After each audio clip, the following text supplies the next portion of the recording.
नमस्कार, नक्षत्र दुनिया चैनल में आप सभी का हार्दिक स्वागत है। मित्रों, आज के वीडियो में हम बात करेंगे केंद्र और त्रिकोण के भावों में लाभेश के फलों के विषय में, यानी लाभेश ग्रह लग्न भाव, चतुर्थ भाव, सप्तम भाव और दसम भाव, इसके अलावा पंचम भाव और नवम भाव में बैठकर किस प्रकार से जीवन को उन्नत करने का प्रयास करेंगे। इनके लगभग सभी पहलुओं पर आज के वीडियो में हम विचार करने का प्रयास करेंगे। यदि आप चैनल पर नए हैं तो चैनल को सब्सक्राइब अवश्य करें। वीडियो ज्ञानवर्धक लगे तो लाइक भी करें। आइए शुरू करते हैं। मित्रों, आइए सबसे पहले हम विचार करते हैं कि कुंडली के लाभ भाव से आखिर किस बात का विचार किया जाता है। देखिए, कुंडली का जो 11वां भाव होता है इसे एकादश भाव के नाम से भी जानते हैं या लाभ भाव के नाम से भी जानते हैं। अब लाभ भाव का तात्पर्य यह है कि धन से संबंधित भाव तो ये है ही, लेकिन जीवन में किसी भी प्रकार के लाभ को देखने के लिए लाभ भाव को देखना अति आवश्यक है। कुंडली के एकादश भाव से हम आय का विचार भी करते हैं, उपलब्धियों का विचार भी करते हैं। किसी भी प्रकार की उपलब्धि अर्जित करनी हो जीवन काल के दौरान तो उसमें वो उपलब्धि अर्जित हो पाएगी या नहीं हो पाएगी, तो उसके लिए कुंडली का एकादश भाव काफी महत्वपूर्ण हो जाता है। ज्येष्ठ भ्राता या बहन का विचार करना हो तो कुंडली का एकादश भाव देखा जाता है, यानी बड़े भाई बहनों का विचार कुंडली के एकादश भाव से होता है। पुत्र वधू का विचार करना हो, बहु जमाई का विचार करना हो या जीवन में प्राप्त होने वाली किसी भी प्रकार की सिद्धियों का विचार करना हो तो कुंडली का एकादश भाव जरूर देखा जाना चाहिए। छोटी यात्राओं का विचार करना हो, ठीक है, हर तरह के लाभ का विचार करना हो, इच्छा पूर्ति का विचार करना हो तो कुंडली का एकादश भाव महत्वपूर्ण हो जाता है। इसके अलावा ध्यान रखें कि उच्च बौद्धिक स्तर का विचार करना हो तो कुंडली का लाभ भाव देखा जाता है। बौद्धिक स्तर का विचार करना हो तो पंचम भाव, उच्च बौद्धिक स्तर का विचार करना हो तो कुंडली का एकादश भाव। इसके अलावा आर्थिक स्थिति का विचार करना हो तो कुंडली का एकादश भाव जरूरी, क्योंकि जब आय होगी तभी तो बचत होगी। इसके अलावा कानूनी शिक्षा का विचार करना हो, कानून शिक्षा का विचार हालांकि कुंडली के छठे भाव से भी होता है, लेकिन एकादश भाव भी इसके लिए महत्वपूर्ण है। इसके अलावा दुश्मनों के विनाश का विचार करना हो तो कुंडली का एकादश भाव देखिए। पारिवारिक वंशावली का विचार करना हो, पड़ोसियों का धार्मिक या अधार्मिक आचरण का विचार करना हो तो कुंडली का एकादश भाव देखा जाता है। इसके अलावा पुनर्जन्म का विचार करना हो, हालांकि पुनर्जन्म के लिए कुंडली का पंचम भाव भी महत्वपूर्ण है और कुंडली का एकादश भाव भी महत्वपूर्ण है। इसके अलावा किसी भी प्रकार की मनोकामना पूर्ति हो या पति पत्नी का अफेयर हो तो इसके लिए भी कुंडली का एकादश भाव देखा जाना चाहिए। तो आपने देखा किस प्रकार एकादश भाव अपने जीवन में महत्वपूर्ण भूमिका निभाता है। आइए अब बात करते हैं एकादश भाव का स्वामी, यानी एकादश भाव में राशि का जो अंक लिखा होगा उसके स्वामी ग्रह को जो लाभेश कहा जाता है। यदि ये लग्न भाव, चतुर्थ भाव, सप्तम भाव, दसम भाव, इसके अलावा पंचम भाव या नवम भाव में बैठता है तो किस प्रकार के फल देने की चेष्टा करता है, आइए विचार करते हैं। मित्रों, लाभेश यदि मित्र ग्रह होकर लग्न भाव में बैठ जाएं तो ये काफ़ी अच्छी स्थिति मानी जाएगी, क्योंकि लाभेश जब लग्न भाव में बैठेंगे तो जीवन काल के दौरान आय बनी रहेगी, किसी न किसी रूप में धनागमन होता रहेगा, जिसके कारण सामान्यतः जातक की आर्थिक स्थिति अच्छी बनी रहती है। समाज में मान सम्मान भी अच्छा बना रहे, इस बात की भी प्रबल संभावना बनती है, क्योंकि मान सम्मान का विचार हम कुंडली के एकादश भाव से करते हैं। अब एकादश भाव का स्वामी ग्रह जब कुंडली के लग्न भाव में यानी जातक के व्यक्तित्व में बैठ जाएगा तो वो वाली गुण जातक के जीवन काल में ले आता है, तो मान सम्मान सामान्य दृष्टि से अच्छा रहेगा। संतान सुख भी जीवन काल के दौरान सामान्यतः अच्छा रहेगा। बड़े भाई बहनों का सहयोग जातक को मिलता है। जातक की संगति अच्छी हो, इस बात की संभावना भी बनती है। जातक प्रगतिशील होगा, प्रगति करने वाला होगा। छोटी मोटी यात्राएं जीवन काल के दौरान बनी रहती हैं। इसके अलावा जातक किसी भी शत्रुओं पर विजय प्राप्त करने की क्षमता रखता है, क्योंकि लाभ भाव से मनोरथ पूर्ति, इच्छा पूर्ति का हम विचार करते हैं तो जातक की इच्छाएं सामान्य दृष्टि से प्रयासों के कारण पूरी हो जाया करती हैं। ध्यान रखिएगा कि लाभेश ग्रह लग्नेश के मित्र बनकर लग्न भाव में बैठे हुए होने चाहिए पर्याप्त अंश बल के साथ। इसके अलावा लाभेश जब कुंडली के लग्न भाव में बैठेंगे तो मान सम्मान पद प्रतिष्ठा को तो अच्छा करते ही करते हैं, जातक के अंदर रोग प्रतिरोधक क्षमता भी ला देते हैं, क्योंकि लाभेश का मतलब ये नहीं केवल कि आय ही होना। लाभेश का मतलब है जीवन में बहुमुखी दृष्टि से लाभ देना, यानी जीवन के प्रत्येक क्षेत्र में लाभ देना। इस प्रकार का कार्य लाभेश ग्रह लग्न भाव में बैठकर करते हैं, तो ये काफ़ी अच्छा और श्रेष्ठ कहा जाएगा। हालांकि इसके अलावा आपको लग्न और लग्नेश की स्थिति पर भी विचार करना होगा, यानी लग्न भाव पर किसी खराब ग्रहों का प्रभाव ना हो, पापी ग्रहों का प्रभाव ना हो और लग्नेश कुंडली में शुभ भावों में मजबूत होकर बैठे हुए होने चाहिए, क्योंकि लाख कोशिशों के बावजूद यदि लग्न और लग्नेश प्रभावित होते हैं तो कुंडली में जो राजयोग होते हैं उनका प्रभाव, यानी उनका अच्छा लाभ लेने में जातक अथवा जातिका को दिक्कत का सामना करना पड़ता है।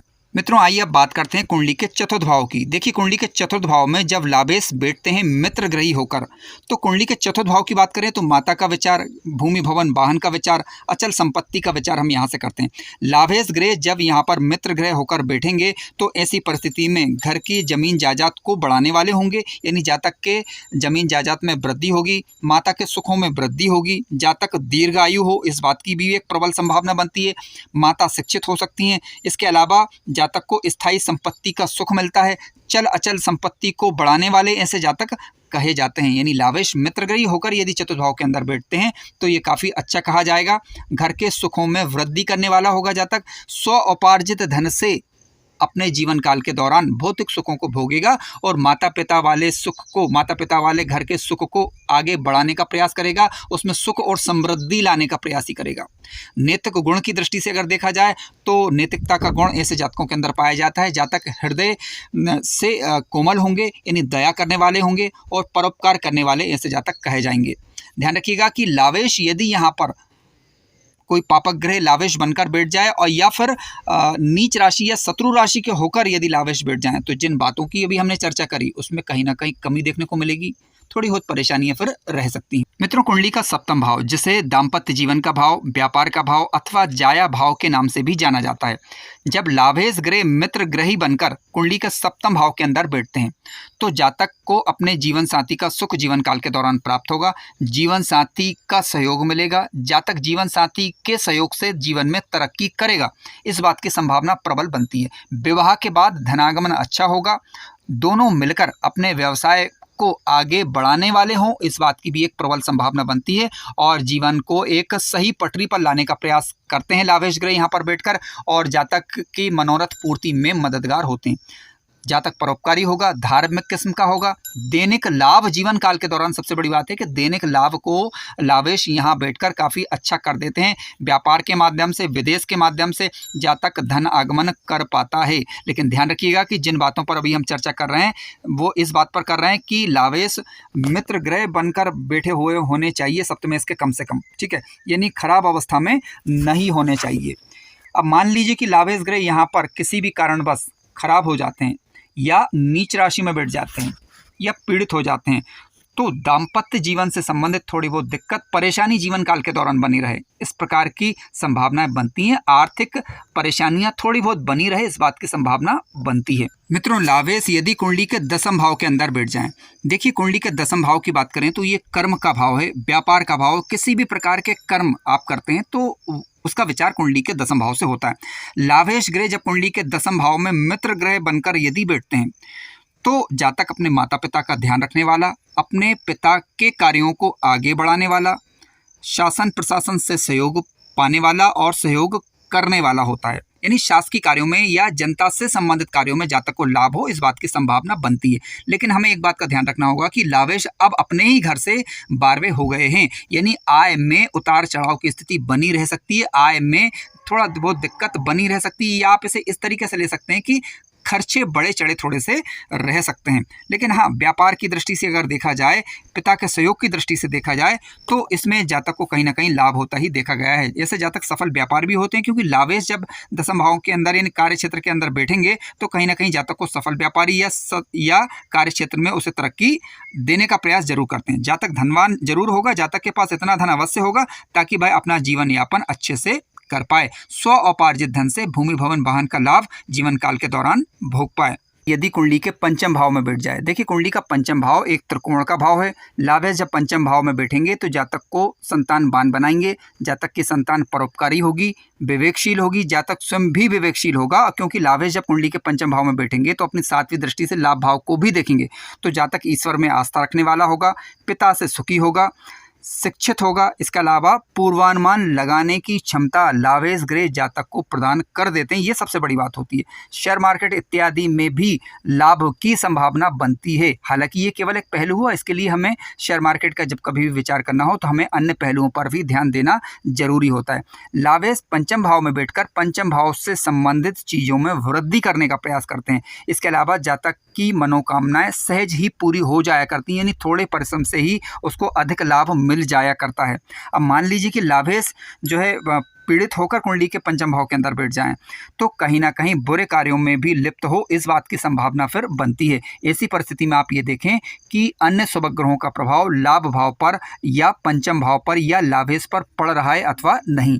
मित्रों, आइए अब बात करते हैं कि लाभेश यदि कुंडली के भाग्य भाव में बैठ जाए, भाग्य भाव यानी धर्म का भाव, लाभेश जब धर्म भाव में यानी भाग्य भाव में बैठेंगे तो जातक को ये सौभाग्यशाली बनाएंगे।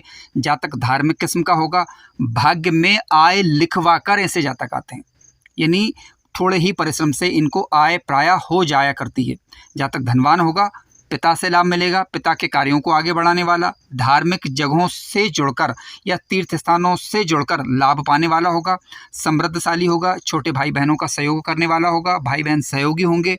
इसके अलावा किसी भी प्रकार के धार्मिक कार्य से जुड़कर अपने जीवन को उन्नत कर लेता है।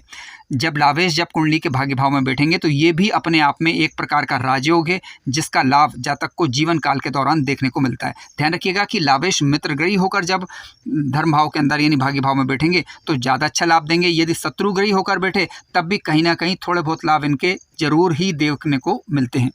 मित्रों, कार्यक्रम ज्ञानवर्धक लगा हो तो लाइक करें, चैनल पर नए हो तो सब्सक्राइब भी करें। धन्यवाद।